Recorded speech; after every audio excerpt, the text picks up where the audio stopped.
आयशा करम और मैं हूं फराह खान। आप देख रहे हैं पीके न्यूज। सबसे पहले सर्दियों के मौसम में जिला खौशाब के इलाका थल, इलाका कदी और दीगर नवाही मुआजात में साग, मक्खन और मकई की रोटी यहाँ के बासियों की मरगूब गजा होती है। दिसंबर में इन इलाकों में सरसों की फसल तैयार होकर पीले फूलों की चादर ओढ़ लेती है। इस हवाले से देखते हैं हमारे चीफ रिपोर्टर राजा नूर इलाही आतिफ की तैयार करदा खसूसी रिपोर्ट में। सर्दियों के मौसम में ज़रा खुशाब के इलाका थल, इलाका कद्दी और दीगर नवाई मवादियात में साग, मक्खन और मकई की रोटी यहाँ के बासियों की मरगूब ग़िज़ा होती है।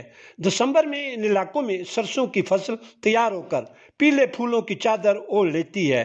हर तरफ खिले फूल सर्दियों की सौगात साग की आमद का पता देते हैं, जबकि तिबी माहिरीन भी ग़िज़ाइयत से भरपूर साग खाने का मशवरा देते हैं।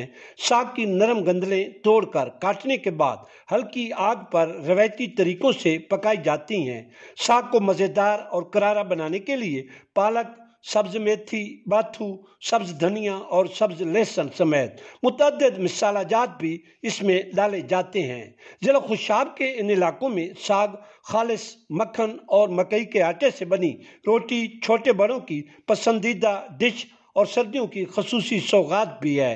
साग को सब्जियों का सरदार और पंजाब की पहचान भी माना जाता है। ग़िज़ाइयत से भरपूर रवायती तरीक़ों से तैयार की जाने वाली सौगात साग, मक्खन और मकई के आटे से बनी रोटी हर तरह के तबकात में इंतहाई मकबूल और अहमियत की हामिल है।